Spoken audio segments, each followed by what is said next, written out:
Assalamualaikum warahmatullahi wabarakatuh. Alhamdulillahi rabbil alamin. Wa bihi nasta'inu ala umuri dunya waddin. Ashhadu an la ilaha illallah wahdahu la syarika lah.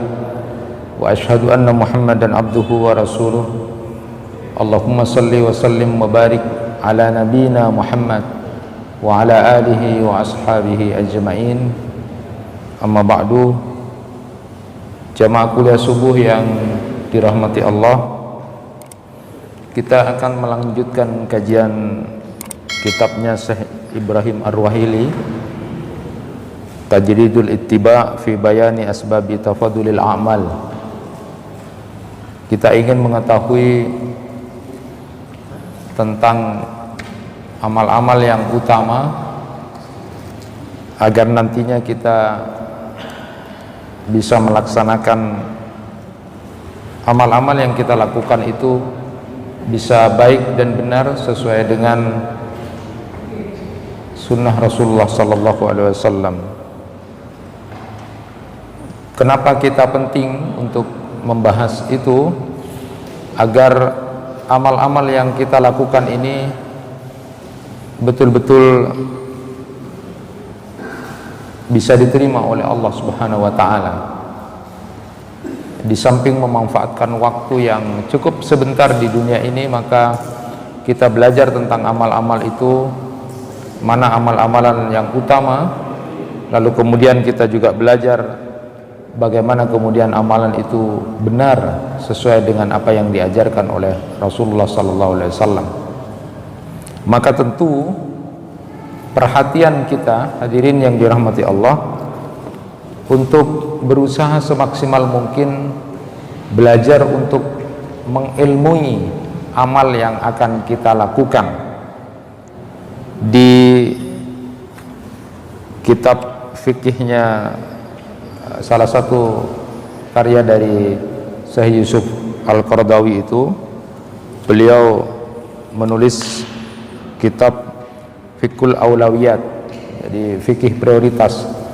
Walaupun ini juga oleh beberapa kalangan juga dikritik kitabnya, tetapi ada hal yang masyhur kita ketahui bersama, bahwa sebelum kita beramal maka harus tahu tentang ilmunya, karena dengan ilmu itu kemudian kita tahu arah sebenarnya amal yang kita lakukan.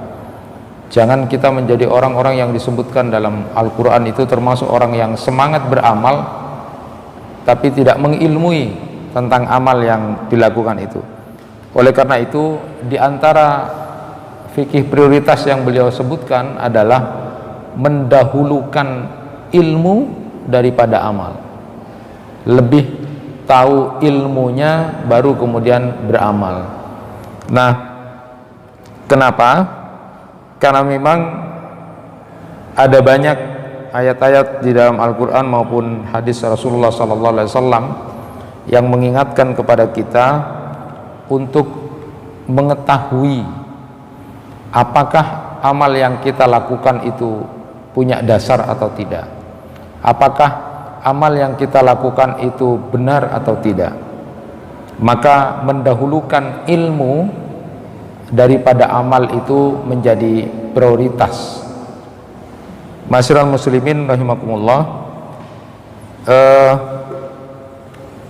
beberapa pensarah hadis itu banyak kemudian yang menyatakan bahwa yang dimaksud ilmu itu harus didahulukan daripada amal adalah bahwa kesohihan perbuatan amal itu memang betul-betul sudah didasarkan kepada apa yang sudah diberikan petunjuk oleh Rasulullah SAW. Mereka kemudian mengingatkan bahwa kalau ada orang yang sementara ini salah memahami kalimat ilmu itu tidak bermanfaat kecuali disertai dengan amal. Ilmu itu tidak ada gunanya kalau tidak disertai dengan amal. Sehingga apa yang terjadi? Banyak orang-orang yang kemudian meremehkan untuk mencari ilmu. Ada banyak kalangan sekali lagi yang kemudian salah memahami kalimat gak ada gunanya punya ilmu kalau tidak diamalkan. Memang betul. Tetapi kemudian berhenti di situ, itu adalah sebuah kesalahan. Karena kemudian menganggap bahwa kalau begitu tidak usah perlu cari ilmu, yang penting beramal. Nah, inilah yang dimaksud kenapa kemudian kita harus memprioritaskan ilmu daripada amal lebih dahulu, supaya amal yang kita lakukan itu tidak hanya sekedar semangat beramal, tapi tidak disertai dengan ilmu. Bukan berarti kalimat bahwa tidak ada gunanya ilmu tanpa amal lalu kemudian menafikan kita untuk belajar ilmu. Bukankah Allah Subhanahu wa taala di dalam Quran surat Muhammad ayat 19 itu berfirman, fa'lam annahu la ilaha illallah wastaghfir lidzambik walil mu'minina wal mu'minat. Jadi maka ketahuilah bahwa sesungguhnya tidak ada Tuhan selain Allah, dan mohonlah ampunan atas dosamu dan atas dosa orang-orang mukmin laki-laki dan mukmin perempuan. Artinya ini juga ayat oleh Imam Razi itu dijadikan dalil pertama, harus tahu dulu. Maka Rasulullah SAW pun mengajarkan para sahabat pertama kali itu adalah ilmu tauhid, baru kemudian tentang amal-amal yang lain atau ibadah-ibadah yang lain. Dikasih ilmu dulu. Di dalam hadis juga disebutkan, may yuridillahu bi khairan yufaqihu fiddin. Siapa yang dikehendaki baik oleh Allah Subhanahu wa taala, maka dia akan diberikan pemahaman tentang agamanya. Nah, jadi ini untuk mengingatkan kepada kita. Ayat Al-Qur'an yang pertama kali turun pun adalah Iqra, bacalah. Itu juga bagian dari literasi membaca, itu bagian dari awal supaya kita menjadi orang yang paham. Jadi ilmu itu harus didahulukan dari amal, supaya kemudian amal-amal yang kita lakukan itu memang sesuai dengan apa yang sudah ditunjuk oleh Rasulullah SAW. Nah, misalnya ada beberapa kalangan yang kemudian menyampaikan itu, misalnya Khalifah Umar bin Abdul Aziz.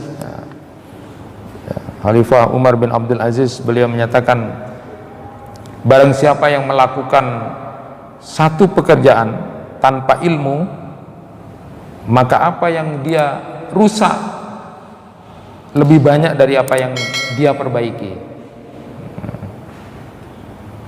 Jadi orang yang melakukan pekerjaan tanpa ilmu itu justru dia akan lebih banyak merusak, walaupun kelihatannya ada yang dia lakukan perbaikan. Syekh Yusuf Al-Qardawi juga menyatakan, memberikan contoh bagaimana orang-orang yang semangat ibadahnya menggebu-gebu tapi tidak dibekali dengan ilmu. Beliau memberi contoh tentang kaum Khawarij, dan itu sudah ada sejak zaman Nabi. Jadi orang-orang Khawarij ini luar biasa, bisa menghalalkan darahnya dan darah kaum muslimin. Ini orang Khawarij. Pada saat Rasulullah SAW itu sudah dimulai, pada saat Rasulullah SAW membagi harta rampasan perang atau ghanimah itu, lalu mereka berseru, berbuat adillah. Sama Rasulullah SAW lancang sekali bilang, berbuat adillah, bertakwalah kepada Allah. Maka Rasulullah menjawab, siapa yang orang yang paling bertakwa? Kalau aku tidak adil, lalu kemudian siapa lagi? Itu kelancangan orang Khawarij ya. Mereka semangat menggebu melakukan amal itu seolah-olah seperti itu, tapi tidak didasarkan kepada ilmu. Nah, pada saat sahabat mau mencoba untuk menawarkan diri kepada Rasulullah untuk memancung orang-orang seperti itu yang lancang kepada Rasulullah itu, Rasulullah kemudian melarang, tidak perlu, tidak usah. Bahkan kemudian Rasulullah kemudian mengingatkan, tahkiruna salatakum ma'a salatihim, wa siyamakum ma'a siyamihim wa amalakum ma'a amalihim yaqra'unal Qur'an la yujawizu hanajirahum yamrukuna minad din kama yamrukus sahmu minar ramya. Kalian akan meremehkan kuantitas salat kalian dibandingkan dengan salat yang mereka lakukan, meremehkan kuantitas puasa kalian dibandingkan dengan puasa yang mereka lakukan, dan kalian akan meremehkan kuantitas amal kalian dibandingkan dengan apa yang mereka lakukan. Mereka membaca Al-Quran tetapi tidak lebih dari kerongkongan mereka. Mereka menyimpang dari agama ad-din bagaikan anak panah yang kemudian terlepas dari busurnya. Jadi Rasulullah SAW sudah memberikan gambaran orang-orang seperti ini, kelompok seperti ini akan ada nanti. Salat mereka luar biasa, puasa mereka luar biasa, bahkan ketika dibandingkan dengan dirimu akan merasa kalah. Bacaan-bacaan Quran mereka itu kemudian sebenarnya tidak punya nilai karena hanya sebatas di kerongkongan saja. Nah, ini perhatian buat kita bahwa akhirnya penting untuk kita sekali lagi belajar ilmu sebelum kita kemudian beramal. Ada hal yang menarik yang disampaikan oleh Syekh di Arab itu, Imam Masjidil Haram Al-Makki itu, tentang Al-Kisul Maskub, ya, kantong bocor. Ini juga biar kita pahami. Menarik apa yang disampaikan oleh beliau tentang kantong bocor. Beliau menyatakan begini, salah satu khutbah Jumat beliau, ihdarul kisa al-maskub, ya, hati-hati dengan kantong bocor. Tatawadda'u ahsana wudu'i lakin tusrifu fil ma kisun maskub. Kamu berwudu dengan wudu yang sungguh-sungguh, tapi kamu boros dalam memakai air, maka itu adalah kantong bocor. Coba perhatikan, berwudu, kita disuruh, diperintah untuk berwudu dengan sungguh-sungguh. Itu sudah perintah supaya kita nanti sholatnya juga bagus. Wudu sungguh-sungguh, tetapi kamu boros-borosan dalam air, maka itu juga kisun maskub, seperti kantong bocor. Amal yang kita lakukan tidak ada gunanya, karena kita melakukan perbuatan yang bertentangan dengan apa yang kita lakukan juga. Tatasaddaqu alal fuqara bimablag summa tudilluhum wa tudayikuhum kisun maskub. Kamu kasih sedekah sama orang-orang fakir, rajin ngasih uang kepada orang-orang yang tidak punya, tetapi di sisi lain engkau juga menghina dia, mencela dia, maka itu adalah kisun maskub, itu kantong bocor. Jadi nggak ada gunanya. Maka ini penting untuk mengilmui amal itu. Orang yang suka dermawan, ngasih-ngasih uang, tapi mencaci orangnya, menghina, itu juga tidak akan diterima, karena seperti kisun maskub. Takumul laila wa tasumun nahar wa tuti'u rabbak lakin qati'ur rahimi kisun maskub. Kamu rajin salat malam, puasa di siang hari, taat sama Tuhanmu, tapi kamu suka memutuskan tali silaturahim, suka memutuskan persaudaraan, maka itu kisun maskub, sama dengan kantong bocor juga. Bagaimana kantong bocor? Air tidak ada gunanya terus yang dilakukan itu. karena mengalir terus, habis juga. Tasumu wa tasbiru alal ju' wal atsi, lakin tasubbu wa tastammu wa tal'anu kisun maskub. Engkau puasa, engkau sabar dalam lapar dan haus, tetapi engkau suka menghina, mencaci, maka itu juga sama seperti kantong bocor. Rajin puasa, sabar untuk tidak makan dan minum, tapi lisannya tidak pernah dijaga untuk mencaci, mencela dan menghina, maka itu juga seperti kantong bocor, kata beliau. Tukrimu daifaka wa tuhsinu ilaih, lakin ba'da khurujihi taktabuhu wa tukhriju masawi'ahu kisun maskub. Engkau memuliakan tamu dan berbuat baik kepada tamu itu, tapi setelah tamu itu pergi, malah engkau menggunjingnya, maka itu sungguh kantong bocor juga. Akhiran, la tajamma'u hasanatikum fi kisin maskub tujammi'uha bisu'ubatin min jihah summa tusqitu bisuhulatin min jihatin ukhra. Banyak orang-orang yang mengumpulkan kebaikan-kebaikan, amal-amal kebaikan dengan susah payah, tetapi di sisi lain dia juga yang kemudian membocorkan, dia dengan mudah kemudian mengeluarkan amal-amal yang seharusnya sudah dapat pahala karena apa yang dia lakukan di sisi lain. Maka penting untuk kita bermuhasabah, apakah ibadah-ibadah yang kita lakukan itu sudah suit dengan amalan-amalan sosial dan akhlak kita, karena itu juga akan punya pengaruh. Penting untuk kita sama-sama kemudian belajar sekali lagi tentang ilmu didahului daripada kemudian kita melakukan amal. Nah, pada kesempatan kali ini kita ingin melanjutkan. Kalau kemarin sudah kita bahas tentang jenis-jenis amal utama, yaitu diantaranya salat di awal waktu, lalu berbuat baik kepada orang tua, lalu jihad fisabilillah.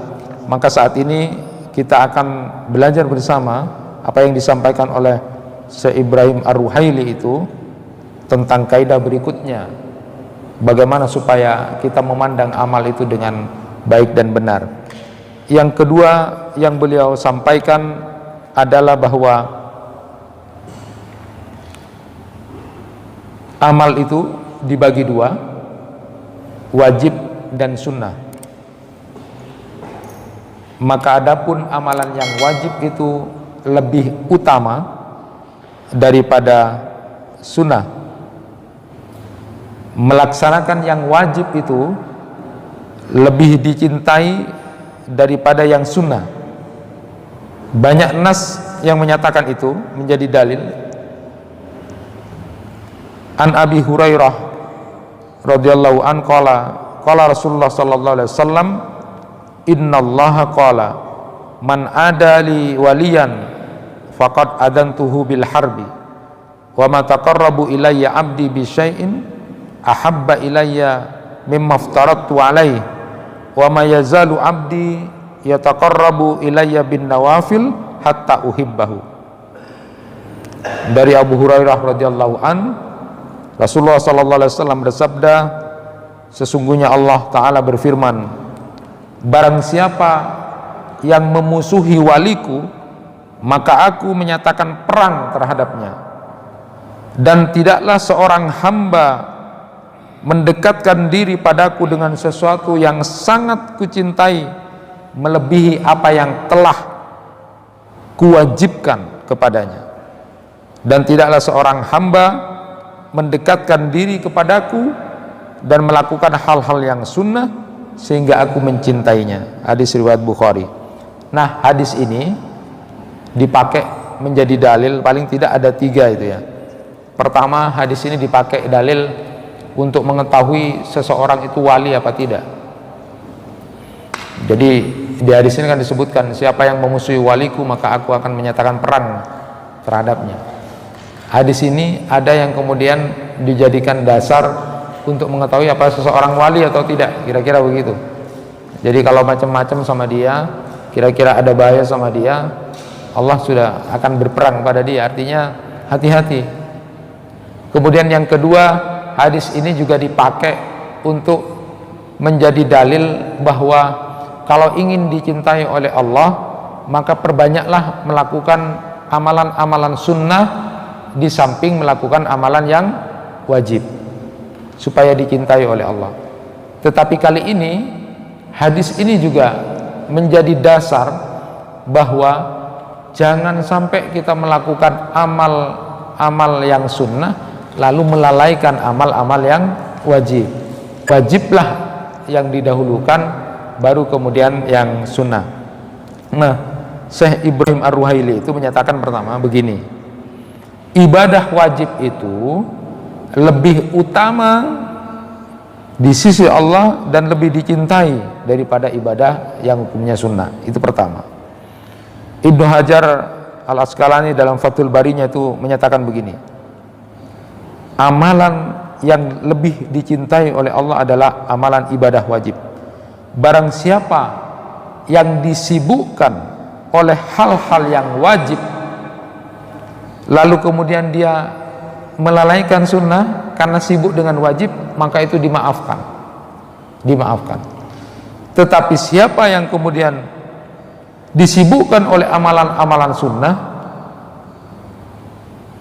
lalu melalaikan yang wajib, maka orang itu tertipu.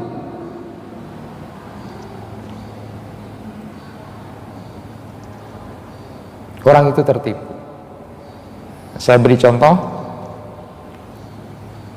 ada sebagian orang sibuk puasa sunnah, sebelum Ramadan dia punya hutang puasa wajib. Puasa Ramadannya seorang perempuan dia punya hutang kira-kira 1 pekan 7 hari. Ini sudah mau Ramadan, belum bayar hutang Ramadannya, dia malah sibuk puasa-puasa yang kemudian harusnya dia dahulukan yang hutang bayar yang wajib dulu, tapi kemudian dia disibukkan tentang amalan-amalan puasa yang sunnah, sementara dia kemudian melalaikan yang wajib. Ini kesalahan. Maka kata beliau Ibnu Hajar Al-Asqalani, siapa yang disibukkan oleh amalan-amalan wajib sampai kemudian dia tidak sempat melakukan amalan sunnah, itu dimaafkan. Tetapi siapa yang kemudian sibuk melakukan amalan-amalan sunnah tapi kok dia kemudian melalaikan yang wajib, maka orang ini adalah orang yang tertipu, karena dia merasa sudah banyak amalnya, tapi yang wajib dia lalaikan. Bukan berarti ini kemudian kaidah ini dipakai untuk tidak melakukan amalan sunnah, bukan.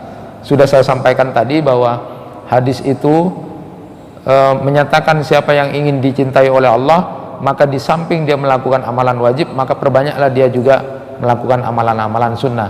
Tetapi makna kaidah ini adalah jangan sampai kita disibukkan oleh amalan-amalan sunnah lalu melalaikan amalan yang wajib. Dalam Hilyatul Aulia disebutkan bahwa Abu Bakar radhiyallahu an dalam wasiatnya terhadap Umar, beliau menyatakan, ketahuilah bahwa ada amalan untuk Allah di siang hari yang tidak diterimanya, dan ada amalan di malam hari yang tidak diterima di siang hari. Sesungguhnya Allah tidak akan menerima sesuatu yang sunnah sampai orang tersebut melaksanakan yang wajib. Jadi ungkapan yang luar biasa. Ini wasiatnya Abu Bakar radhiyallahu an kepada Umar. Waktu itu beliau berwasiat, ada amalan yang tidak diterima oleh Allah, amalan siang hari yang tidak diterima oleh Allah di malam hari, dan ada pula amalan di malam hari yang kemudian tidak diterima di waktu siang hari oleh Allah. Lalu kemudian kalimat beliau berikutnya berwasiat, sesungguhnya Allah tidak akan menerima satu amalan sunnah sampai orang itu melaksanakan yang wajib. Selain itu, komentar dari Syekh Ibrahim Ar-Ruhaili itu, satu amalan sunnah tidak akan diterima oleh Allah sampai orang tersebut mengerjakan ibadah yang diwajibkan. Sebabnya yang wajib itu adalah ibarat akar, pokok, sedangkan yang sunnah itu adalah cabangnya. Satu cabang itu tidak akan berdiri, tidak akan eksis tanpa adanya akar. Ada juga yang disampaikan oleh Ibnu Rajab dalam Jami'ul Ulum wal Hikamnya, itu mengutip perkataan dari Umar bin Khattab. Beliau menyatakan begini, sebaik-baik amal adalah melaksanakan apa yang diwajibkan oleh Allah dan menjauhi apa yang diharamkan, disertai dengan niat yang benar untuk mengharap ridha dari Allah Subhanahu wa taala. Umar bin Abdul Aziz pun juga begitu. Jadi ibadah yang paling utama adalah melaksanakan yang wajib dan menjauhi yang dilarang. Dalam Al-Iswah fi Ma'ani As-Sihah itu, Ibnu Hubairah berkomentar tentang hadis Abu Hurairah tadi itu, bahwa hal yang sunnah tidak boleh didahulukan atas yang wajib. Oleh sebab itu, sesuatu yang sunnah disebut nafilah, tambahan, karena berfungsi sebagai ibadah tambahan bagi yang wajib. Itu pendapat beberapa ulama. Syekh Ibnu Taimiyah juga dalam Majmu' al-Fatawanya berkata begini, berdasarkan hadis ini, riwayat Abu Hurairah tadi itu, wajib bertakarrub dan mendekatkan diri kepada Allah dengan sesuatu yang fardu, yang wajib, sebelum melakukan hal yang sunnah. Bertakarrub dengan amalan sunnah yang benar adalah jika telah melaksanakan hal-hal yang fardu, bukan sebaliknya, mendahulukan yang sunnah atas yang wajib. Ya. Itu hal kaidah kedua yang disampaikan oleh Syekh Ibrahim Ar-Ruhaili, bahwa kita harus mendahulukan yang wajib daripada yang sunnah. Jangan sampai tertipu, terbalik. Namun demikian, hadirin yang dirahmati Allah, ada sebagian ulama mutaakhirin yang berpendapat bahwa ibadah wajib itu lebih utama daripada ibadah nafilah, kecuali dalam 4 hal. Kecuali dalam 4 hal. Jadi ini sunnah, tetapi kemudian lebih utama lagi dalam 4 hal ini. Pertama adalah memulai salam lebih utama daripada menjawab salam. Padahal hukumnya memulai salam itu hukumnya sunnah, menjawab adalah wajib. Ya. Tetapi lebih utama memulai salam daripada menjawab salam. Ada apa? Ini kaitannya dengan masalah kesungguhan hati. Mari kita perhatikan hadis-hadis Rasulullah. La yahillu li muslimin ayyahjura akhahu fawqa salasi layalin yaltaqiyani fayuridu hada wa yuridu hada wa khairuhuma alladhi yabda'u bis salam. Tidak dihalalkan seorang muslim pada muslim yang lainnya memboikot, mengisolasi, tidak nyapa lebih dari 3 hari 3 malam. Nah, kalau di antara keduanya bertemu, satunya memalingkan diri, satunya juga memalingkan diri.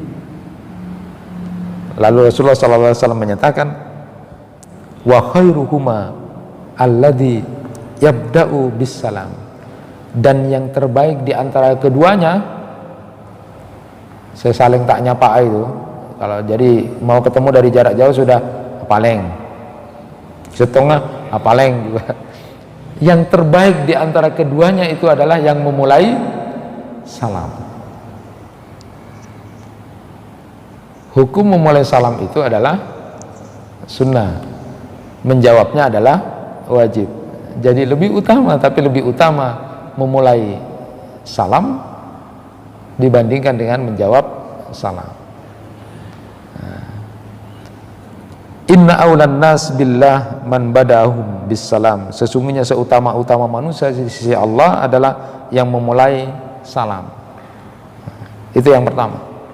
Jadi ada ulama mutaakhirin yang berpandangan bahwa ibadah wajib itu lebih utama daripada yang sunnah itu atau nafilah, kecuali dalam 4 hal. Nah, diantaranya satu sudah saya sebutkan adalah memulai salam. Yang kedua, membebaskan orang yang dililit hutang itu sunnah. Nolong orang punya hutang lalu kita bebaskan, itu sunnah. Lah, memberikan kelonggaran kepada orang yang punya hutang itu wajib ya, wajib. Tetapi lebih utama membebaskan orang yang dililit hutang walaupun hukumnya sunnah, karena itu adalah bentuk dari keutamaan kita berbuat baik kepada sesama manusia, yang di dalam hadis itu disebutkan begini: ahabbun nas ilallah ta'ala anfa'uhum linnas wa ahabbul a'mal ilallah ta'ala sururun tudkhiluhu ala muslim au taksifu anhu kurbatan au taqdi anhu daina au tadrudu anhu ju'an wali an amsiya ma'a akhin fi hajatin ahabbu ilayya min an atakifa fi hadal masjid, yakni Masjidil Madinah syahra. Manusia yang paling dicintai oleh Allah, yang paling memberikan manfaat kepada manusia yang lainnya. Adapun amalan yang paling dicintai oleh Allah adalah membuat muslim yang lain menjadi bahagia. Jadi amalan utama itu secara umum adalah yang bisa membuat saudara kita muslim yang lain itu senang atau bahagia. Bahagiakan orang, bahagiakan orang. Senangkan orang, senangkan orang. Bagaimana contohnya adalah mengangkat kesusahan orang lain, membayarkan hutangnya, atau menghilangkan rasa laparnya. Sungguh aku berjalan bersama saudaramu, sungguh berjalan bersama saudaramu yang muslim atas satu keperluan atau hajat itu lebih aku cintai daripada beriktikaf di masjid selama sebulan. Hadis riwayat At-Tabrani. Jadi luar biasa ya, membuat bahagia senang pada saudara yang lain itu amalan yang utama. Bahkan bapak, ibu, saudara-saudara membantu orang lain untuk menyelesaikan urusan orang lain itu jauh masih lebih baik daripada kemudian beriktikaf. Artinya apa? Dalam kehidupan sosial itu yang paling dicintai oleh Allah adalah yang bermanfaat buat orang lain. Tentu sebaliknya, kalau dia jadi provokator, perusak, maka itu yang paling dibenci. Tetapi menjadi orang yang kemudian banyak manfaatnya kepada orang lain itu adalah amalan yang utama juga. Nah, dalam konteks ini, dalam konteks amalan wajib dan sunnah ini adalah membayarkan, membebaskan orang yang punya hutang itu sunnah. Melonggarkan orang yang punya utang, diberi kesempatan tempo, ya sudah bayar nanti aja kalau punya misalnya, itu wajib bagi seorang muslim ya. Tetapi jauh lebih bagus lagi, lebih utama walaupun sunnah, itu mengeluarkan atau membebaskan hutang saudaranya. Itu yang kedua. Yang ketiga, bersuci sebelum masuk waktu salat itu sunnah. Tetapi bersuci sesudah adzan atau sudah waktu salat itu wajib. Tetapi dalam hal ini bersuci sebelum waktu salat itu lebih utama. Saya ulang, bersuci atau berwudu itu ya, sebelum masuk waktu salat itu sunnah. Siap-siap siap-siap duluan itu bahasanya. Nah, kalau sudah adzan, sudah masuk waktunya, maka wajib untuk bersuci karena sudah masuk waktunya. Wajib itu. Tetapi dalam hal ini lebih utama kemudian bersuci terlebih dahulu sebelum waktu sholat masuk dibandingkan pada saat kemudian sudah masuk waktu sholat. Yang keempat, berhitan sebelum balik itu sunnah, sedangkan bila sudah balik maka wajib. Namun demikian, berhitan sebelum balik itu lebih utama. Nah, ini diantara pengecualian yang disebutkan oleh As-Saffaraini itu, dan sebagian ulama menukil dari pendapat dari Imam As-Suyuti. Lebih dari itu, kita simpulkan bahwa cara yang benar dalam beribadah kepada Allah berdasarkan pada pertimbangan wajib dan sunnah, artinya dalam rangka mendekatkan diri kepada Allah, maka yang diutamakan adalah melakukan segala hal yang wajib sebagai prioritas, baru kemudian yang sunnah. Nah, bila demikian akan tercipta satu bentuk ittiba kepada Rasulullah sallallahu alaihi wasallam dalam beribadah untuk mencari ridha Allah Subhanahu wa taala. Sedangkan berlebih-lebihan dalam melakukan hal yang sunnah yang mengakibatkan melalaikan yang wajib, maka itu menjadi pincang dan putusnya jalan menuju Allah. Ungkapan masyhur para ulama, barang siapa yang disibukkan oleh yang wajib sehingga kemudian sampai tidak melaksanakan yang sunnah, maka itu dimaafkan. Tetapi kalau disibukkan oleh yang sunnah sampai kemudian melalaikan yang wajib, maka itu adalah maghrur, itu adalah tertipu orang itu. Bahkan itu termasuk penyimpangan dan termasuk jerat perangkap setan. Ibnul Jauzi dalam kitab Talbisul Iblis itu menyatakan tipuan pertama yang dilakukan oleh setan itu terhadap manusia adalah lebih mementingkan amalan-amalan yang biasa atau amalan-amalan sunnah daripada kemudian melakukan amalan-amalan wajib. Ada orang yang memang diperangkap, dijebak oleh setan dengan hal-hal semacam itu. Contoh misalnya, beliau berikan contoh dalam kehidupan keseharian itu menarik buat kita. Pertama, makmum yang menunda-nunda takbiratul ihram itu tertipu.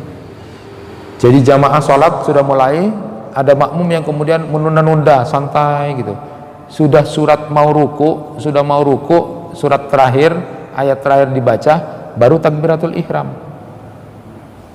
Orang ini mendapati bacaan ta'awud saja, iftitah sama ta'awud.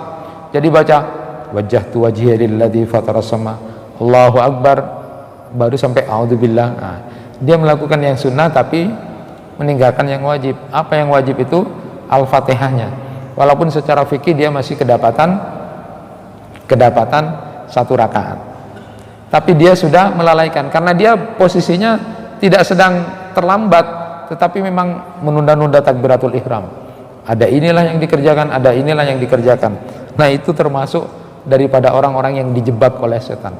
Dan setan itu tidak hanya menjebak dalam hal-hal kegiatan di luar, bahkan dalam hal ibadah pun bisa menjebak dan kemudian menyesatkan kita.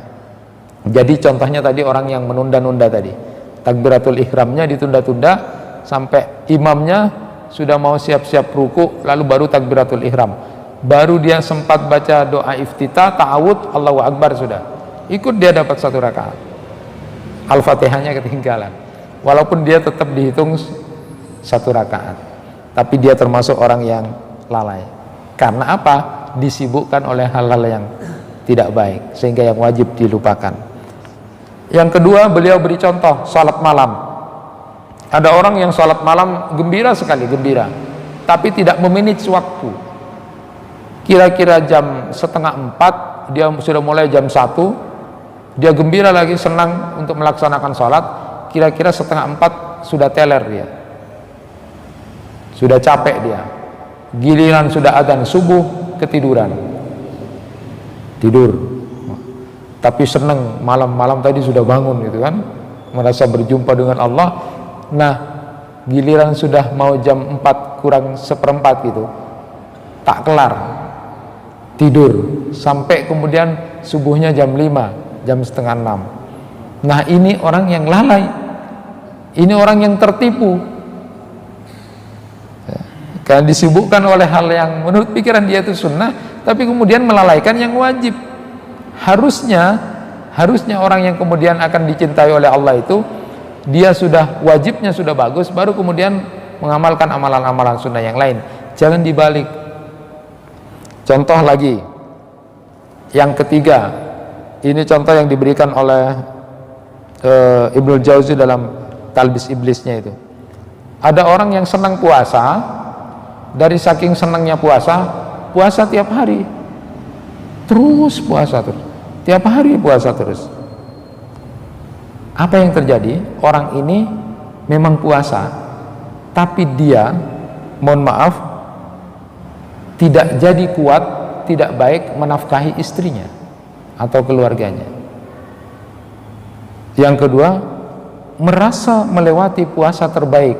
Apa puasa terbaik itu? Puasanya puasa Daud itu. Puasa terbaik itu adalah puasa 1 hari puasa, 1 hari berbuka, 1 hari puasa, 1 hari berbuka.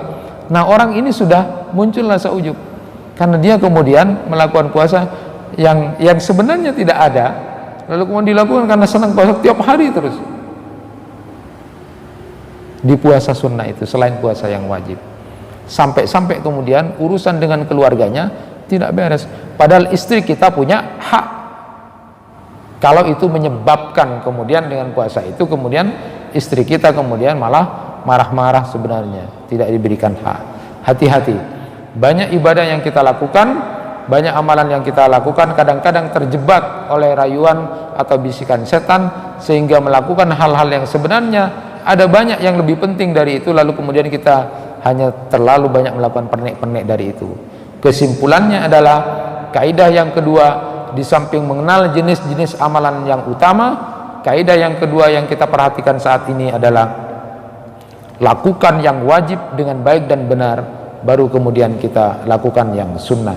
Jangan kemudian kita tertipu, banyak melakukan yang sunnah sampai kemudian melalaikan yang wajib. Itu yang bisa kami sampaikan pada kesempatan ini.